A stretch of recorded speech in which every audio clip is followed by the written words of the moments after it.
Halo YouTube, jumpa lagi dengan Ilmu Gunung Traders. Oke, teman-teman, sudah lama ya kita tidak membuat video dan ngobrol di pinggir sawah. Ya, mohon maaf ya karena mungkin kesibukan dan ya segala macam urusan dunia ya, dan ya saya harus fokus di beberapa hal gitu ya. Jadi nggak sempat. Idenya banyak untuk membuat konten segala macam. Tapi belum sempat aja gitu karena waktunya ya sangat-sangat tidak mendukung.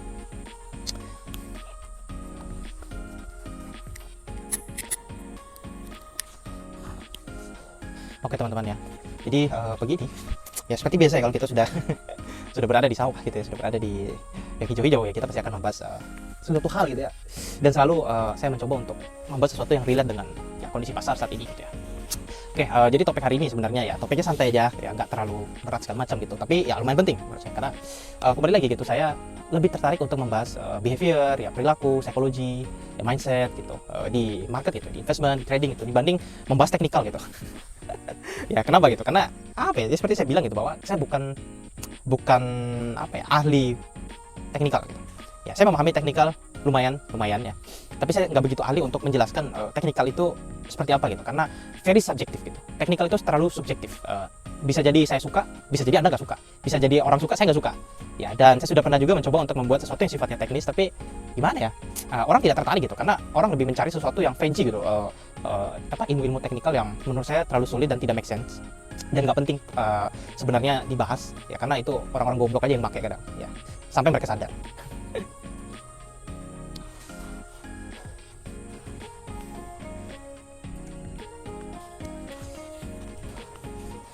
Ya, jadi pagi ini topiknya adalah loss mentality. Ya, jadi mental apa nih, tukang loss. Mental orang-orang yang hidupnya terlalu drama gitu ya. Jadi saya jelasin dulu ya, loss mentality ini apa gitu, kenapa saya bahas gitu. Jadi loss mentality ini adalah situasi gitu atau kondisi pikiran. Ya, bisa kita bilang mindset, bisa kita bilang perilaku, bisa kita bilang mungkin memang DNA-nya gitu, sudah jadi DNA untuk para pelaku pasar ya, investor lah, trader segala macam itu, spekulator lah, orang-orang badut lah. Yang dia punya mindset begini gitu. Dia terlalu takut rugi. Dia terlalu takut yang namanya mengalami kerugian. Dia takut melihat kerugian. Dia takut menerima kerugian. Nah, akhirnya apa? Jadi dia tidak bisa membuat investasi yang tepat. Tidak bisa membuat investasi yang objektif. Tidak bisa membuat investasi yang saya bilang itu menguntungkan. Nah, karena dia punya loss mentality tadi itu. Nah, jadi ini ada paradoksnya teman-teman. Ini ada paradoksnya. Paradoksnya seperti ini. Ketika orang itu diberikan uang, ya dia mau. Saya kasih kamu uang 100.000. Nah, dia akan ambil. Tapi ketika saya bikin aturan yang berbeda, saya berikan kamu 100.000, kamu berikan saya 50.000. Nah, tapi kamu yang berikan saya dulu. Jadi kamu kasih dulu saya duit 50.000, baru nanti saya kasih kamu 100.000. Nah, itu udah fase kedua. Fase ketiga ada. Fase ketiga ada lagi. Jadi lebih dibuat lagi permainannya gitu. Jadi kamu kasih saya hari ini 50.000, minggu depan saya kasih kamu 100.000. Nah, ini paradoks nih teman-teman, paradoks ya. Jadi tetap aja teman-teman untung, cuman makin lama ini harinya udah beda. Yang tadinya instan ya, kemudian sekarang itu udah nunggu sehari, terus nunggu lagi seminggu. Nah, jadi semakin lama pertukaran ini, kamu ngasih saya duit, baru saya nanti ngasih duit lagi yang lebih, dan mungkin jangka waktunya mungkin sebulan, 2 bulan, 3 bulan, 6 bulan, sampai setahun. Nah, maka orang ini sudah mulai malas, dia udah nggak tertarik.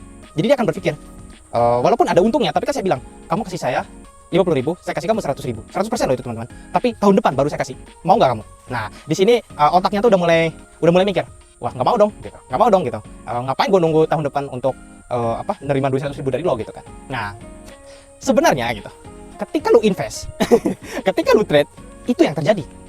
Tapi itu adalah konsep dasar, dan itu paradoks gitu loh. Orang tetap dapat untung, tapi ketika kita ubah periode waktunya, dia nggak tertarik. Nah, tanpa kalian sadar, invest juga kayak begitu teman-teman. Lu naruh duit nih 1 juta, 10 juta hari ini, lu nunggu 6 bulan, dia jadi 20 juta. Tapi kok lu mau lakuin itu? Nah, nah ini akan berhubungan dengan yang namanya loss mentality tadi gitu. Ya, jadi intinya loss mentality itu adalah gini. Situasi orang itu dia nggak mau menerima kerugian, tetapi dia mau untung. Nah, memang konyol. Memang ini terdengar konyol. Makanya ini adalah apa ya? Saya bilang itu behavior aja, perilaku. Banyak orang di pasar, trader, investor, para badut-badut yang goblok segala macam itu, hodler, token-token anjing segala macam itu. Mereka punya mentality seperti itu. Ya, jadi mereka mau untung, tapi nggak mau rugi. Dan ketika rugi, apa yang terjadi? Kalian tahu sendiri kan, apa yang terjadi ketika rugi? Lu marah kan? Lu ngamuk. Padahal tadi sudah ada yang namanya itu horizontal. Oh, 6 bulan lagi baru double. Ini baru 2 hari turun 50%, teriak gitu. Nah, itu paradoks aja gitu ya. Ya buat teman-teman paham aja gitu. Bagaimana sebenarnya perilaku itu sangat-sangat mempengaruhi yang namanya itu pasar gitu. Ya, technical yes, but technical itu lebih ke statistik ya, lebih ke analisis aja gitu. Cuman kalau kita benar-benar pengen tahu apa sih sebenarnya yang mempengaruhi harga segala macam, itu perilaku manusianya gitu, human behaviornya gitu ya, trader or investornya ini ya. Makanya di loss mentality itu kita membahas ya lumayan panjang sebenarnya itu. Ya saya seandainya punya papan tulis yang besar ya, saya bisa berikan ke teman-teman the note ya, connecting the note-nya itu gimana gitu. Ya cuma kita bahas pagi ini yang ya versi simpel aja, karena ya terlalu berat juga kalau kita bahas serius-serius banget gitu. Ya saya tahu kalian lagi rugi, lagi nyangkut segala macam, tapi ya udah gitu. Teman-teman dengan nonton video ini lo akan paham gitu. Sebenarnya gue nyangkut untuk gimana nih gitu. Oke. Nah, jadi sebenarnya gini, seberapa sering orang mengalami loss mentality? Ya, dari pengalaman saya ya, dari awal masuk market sampai hari ini, ya saya mengalami banyak perubahan perilaku gitu. Ya, awal-awal saya sangat mengalami yang namanya loss mentality ini tadi. Saya baru naruh duit, seminggu udah turun, sudah minus 10%, sudah minus 15%. Kesal kan? Kesal. Akhirnya apa? Saya akan berpikir, malas gitu. Gue malas lagi lah naruh duit. Gue cut loss aja lah. Gue apa-apa gitu. Nah, itu awal-awal itu ya, tahun-tahun pertama itu saya sering mengalami itu ya, apalagi awal-awal mungkin 3 bulan 6 bulan pertama itu, ketika kita lagi panas-panasnya tapi ternyata nyangkut segala macam. Nah, itu kita mengalami loss mentality yang sangat-sangat parah ya, sangat-sangat parah itu. Lu nggak bisa tidur ya. Jadi seringnya begini, ketika orang mengalami loss mentality ini tadi ya, nah mereka itu jadi takut nerima kerugian kan gitu, padahal sebenarnya rencananya udah salah gitu. Nah, bahasanya begini, saya berikan ke teman-teman itu satu kasusnya begini. Teman-teman membeli suatu token, harga tokennya itu mungkin $10 ya, harga tokennya $10 gitu. Nah, teman-teman punya plan ya, analisis segala macam lah, ngukur pakai Fibo bla bla bla. Saya akan take profit di harga $15 guys ya, jadi profit 50% ya gitu. 1 minggu berjalan, 2 minggu berjalan gitu, ternyata asetnya turun ke $7, turun 30%. Nah, ketika penurunan seperti ini, lu itu pasti mulai nanya, beneran nggak sih bakal ke 15? Nah, ya ini sudah dimulai, permainan mentalitinya ini sudah mulai di sini ya, sudah berjalan itu logik jeleknya itu ya. Nah, teman-teman sudah mulai menghitung dan mengukur itu. Wah, ini bakal naik lagi nggak ya, atau bakal turun lagi gitu. Nah, di sini teman-teman sudah punya yang namanya itu kemungkinan. Sudah belajar yang namanya probabilitas di sini. Kemungkinan naik ke 15.000, maka dia harus naik berapa? Ya, dari 7.000 ke 15.000. 8.000 poin. Ya, 8.000 poin. Jadi teman-teman harus berdoa ke pasar bahwa ini kalau gua mau take profit, ini dia harus naik 8.000 poin. Ya, dari 7.000 ke 15.000 gitu. Nah, tetapi ada kemungkinan lagi gitu. Kemungkinannya adalah dia bisa lagi turun mungkin ya ke 5.000. Nah, kira-kira menurut teman-teman, kalau dia turun ke 5.000 which is lo minus 50%, tapi kalau dia naik ya lo untung 50%. Kira-kira worth it nggak sih di kondisi harga $7 ini lu hold gitu? Kira-kira gitu. Worth it nggak kalau dia misalnya turun di harga $5 gitu ya. $5 teman-teman, sorry, bukan 5.000, sorry. Ya, worth it nggak kira-kira gitu. Nah, di sini teman-teman sudah mulai mencari kebenaran. Mencari pembenaran, nah bukan kebenaran lagi, pembenaran gitu. Bagaimana caranya membenarkan diri saya hold aja nih gitu. Nah, biasanya kalau orang yang terjebak di loss mentality, karena dia nggak mau rugi, apa yang terjadi? Dia cut loss. Dia cut loss. Ya, karena dia mikir, wah, ini kalau gue cut loss sekarang gue cuma minus 30%, kalau gue cut loss nanti gue bisa minus 50%. Ya, otaknya udah mulai berpikir yang aneh-aneh gitu. Ya, cuman begini, di teori loss mentality sendiri memang itu disebutkan bahwa ada perbedaan yang namanya itu strategi cut loss sama yang namanya itu panic selling atau panic cut loss. Ya, jadi ada cut loss yang merupakan strategi, ada cut loss karena dia panic selling, karena dia takut, dipengaruhi oleh ketakutan. Ada rasa takut itu, takut rugi, takut frustasi, takut nggak bisa make money lagi segala macam gitu. Nah, jadi teman-teman di sini sebenarnya harus bisa membedakan di situasi seperti itu, lu itu sebenarnya memang sedang dalam kondisi seperti apa? Emosi kah? Tenang-tenang aja kah atau gimana?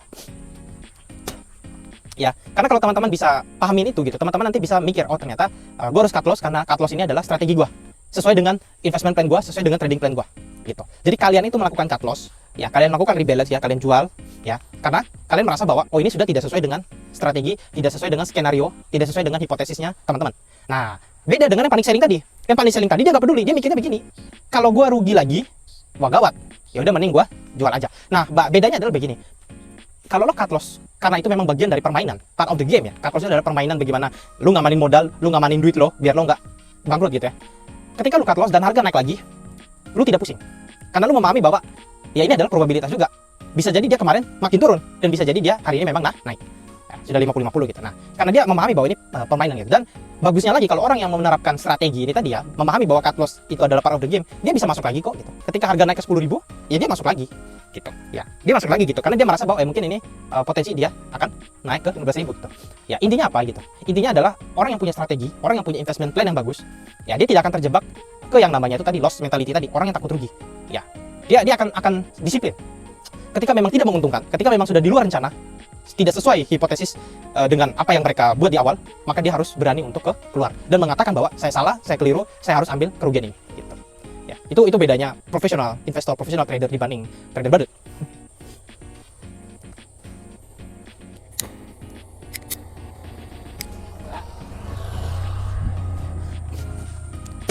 Ya, nah itu bedanya ya. Jadi dia tidak panik selling, dia tidak menjual asetnya itu hanya karena dia takut, karena dia panik, enggak.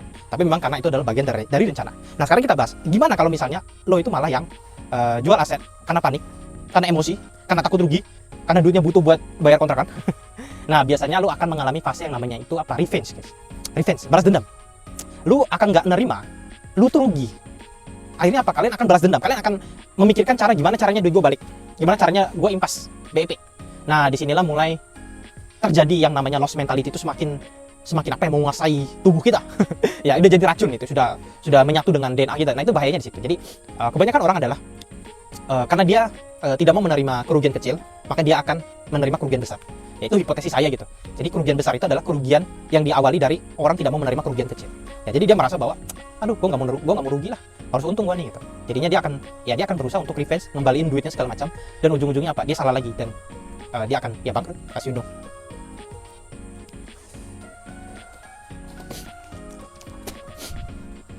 Ya, nah jadi solusinya apa gitu? Solusinya apa sih biar gue nggak terjebak di loss mentality seperti ini? Ya pertama sebenarnya teman-teman ya wajib punya yang namanya itu investment plan, trading plan. Pokoknya teman-teman wajib punya yang namanya itu strategi atau rencana yang jelas saat teman-teman menjalankan yang namanya investasi atau trading. Lo nggak bisa ngikut rencana orang. Itu berulang kali saya bilang bahwa berapa banyak orang itu sudah rugi karena dia ngikut rencana orang, nonton di YouTube, ngikut analisis orang segala macam. Itu sangat-sangat tidak baik. Lo harus punya rencana lo sendiri. Kenapa? Ketahanan modal kalian itu beda gitu. Ya karena begini, misalnya saya punya equity $10.000 gitu.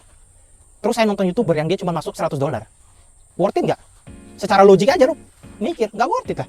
Dia modalnya cuma $100. Gue modal gue udah gede banget. Ngapain gue ngikut dia gitu? Kenapa? 10% rugi, dia cuma loss 10 teman-teman. $10 aja ruginya. Lah gue 1.000 guys. 50 juta, 60 juta itu. Jadi ngapain gue ngikutin? Nah itu secara logik aja udah gak make sense. Kita ngikutin orang itu bahaya gitu. Ya menurut dia kecil, cuma loss 10% aja katanya. Tapi kita yang ngikut, kita yang nggak tahu apa-apa. Lu perih, satu minggu loss 10%, minggu depannya 10% terus, waduh, perih bro, gitu. Perih, makanya jangan ngikut orang gitu. Kita bikin rencana kita sendiri gitu. Makanya kita butuh yang namanya tuh belajar gitu. Kita butuh yang namanya tuh upgrade skill. Ya kita butuh yang namanya tuh ilmu pengetahuan gitu, pengalaman gitu. Kita nggak bisa sih mengandalin orang di market itu. Orang di market itu apa ya? Banyak yang bilang market itu kan zero sum game ya, jadi ada yang kalah ada yang menang gitu. ya bisa dibilang ya benar juga gitu. Ya cuman saya tidak 100% mengatakan bahwa market itu zero sum game, ya enggak juga gitu ya. Karena market itu adalah pasar bebas, pasar bebas, pasar finansial itu bebas, is very open. Jadi lu bisa rugi, lu bisa untung. Ya lu bisa jadi badut, lu bisa jadi raja di situ ya, whatever itu. Jadi ya terserah sih gitu. Kembali ke kita sebenarnya gitu, bukan kembali ke marketnya gitu. Kembali ke kita, kalau misalnya kita memang kompeten, kita memang punya ilmunya, kita jago, ya kita pasti cuan gitu. Tapi kalau kita goblok gitu, nggak punya ilmunya, asal masuk, asal all in, ya tolol gitu. Ya lu nggak bisa nyalahin market gitu. Itu memang kesalahan pribadi gitu. Ya Buffett nggak mungkin nyalahin market kalau dia loss gitu kan. Lossnya Buffett ya beda lagi gitu.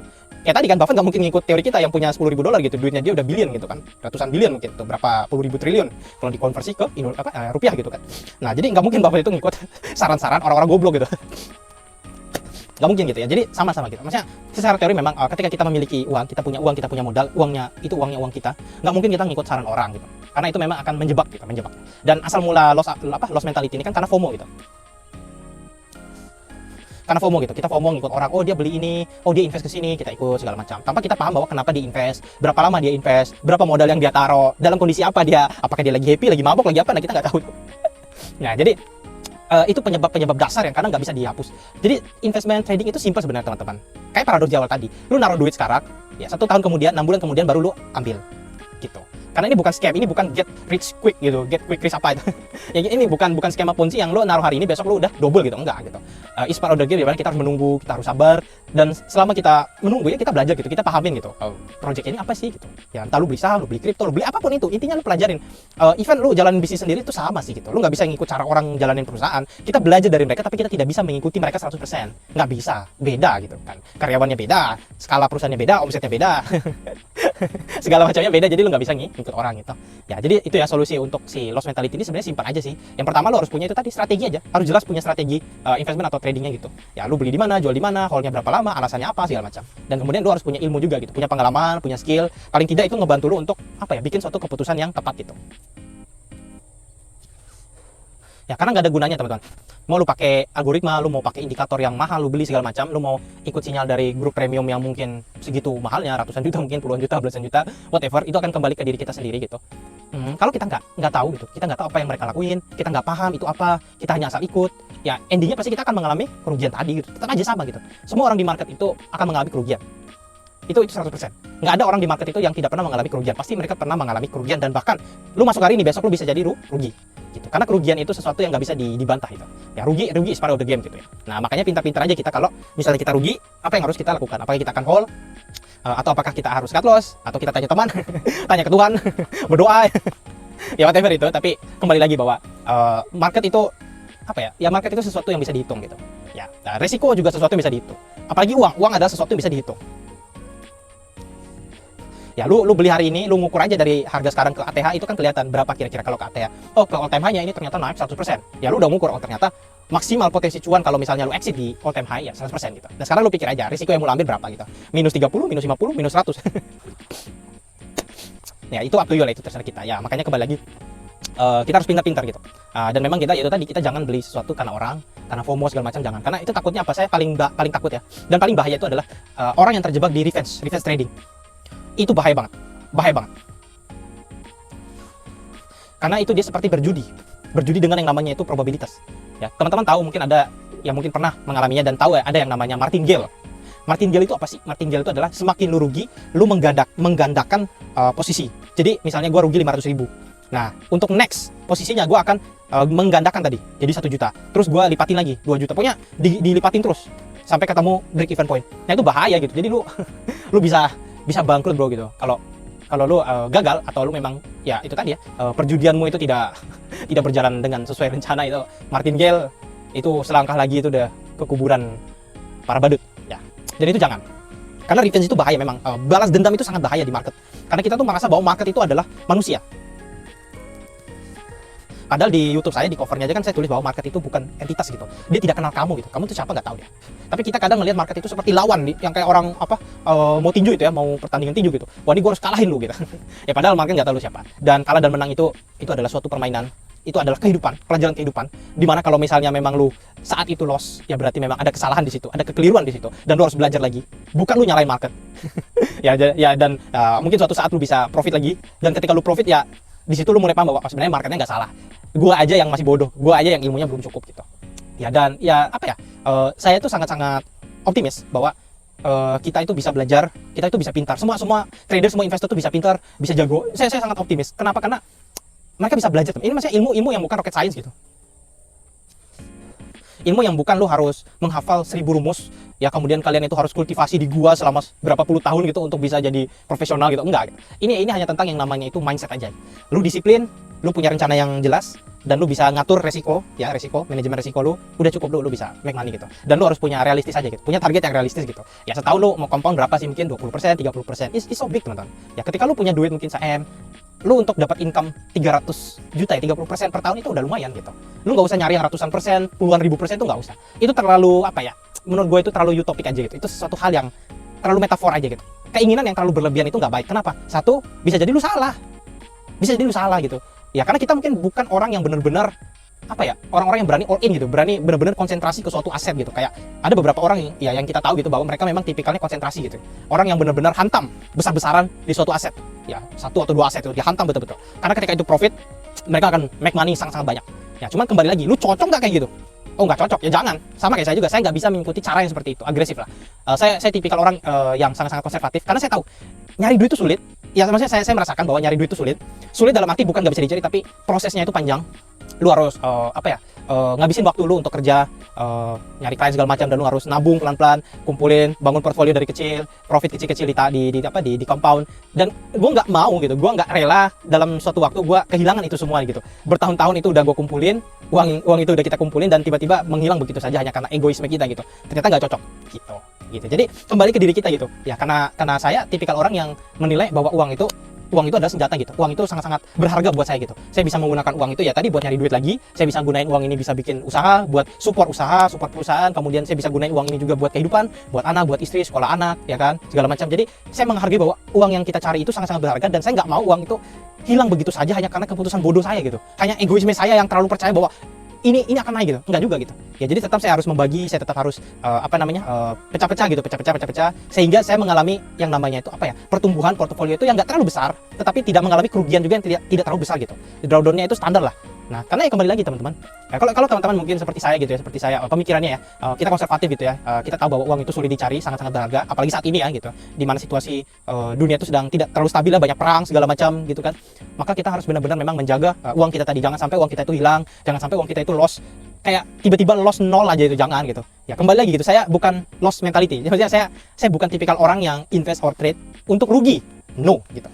Saya invest, mengelola uang saya, manage saya punya duit ya, itu untuk jangka panjang ya, untuk jangka panjang ya, untuk pensiun, kemudian untuk mungkin sekolah anak 10 tahun lagi, anak kuliah segala macam, kemudian untuk mungkin keluarga segala macam, kalau orang tua saya sakit segala macam, uang itu untuk itu. Jadi saya tidak mau uang itu hanya hilang begitu saja hanya karena tololnya saya gitu, hanya karena saya melihat bahwa oh ini akan pump 200%, 300%, 500%. No, itu adalah ketololan yang diciptakan oleh orang tolol. Jadi orang tolol ya ngajarin orang, dan orangnya itu tolol juga, jadi nggak guna. Seperti saya bilang ya, 1000 orang tolol ngumpul bersamaan nggak ada guna, tolol juga hasilnya. Jadi jangan gitu. Apalagi nanti begini, kita ini kadang kalau rugi pengen nyalain orang. Nah itu dia ya, rugi pengen nyalain orang. Nah kadang kan lucu ya, dari awal lu udah tahu bahwa oh nggak cocok nih gue sama dia, ya jangan lu ikutin. Nah tapi kalau lu ikutin terus lu loss, lu mau nyalahin orang, nggak bisa. Nah itu sudah sering saya katakan bahwa nggak baik gitu, lu nyalain orang itu nggak baik, dari awal memang udah salah. Ngapain lu ngikut orang yang salah gitu, orang yang tolol gitu, jangan gitu ya. Dan juga info ke teman-teman ya, sebelum kita selesai ya bacot di video ini ya.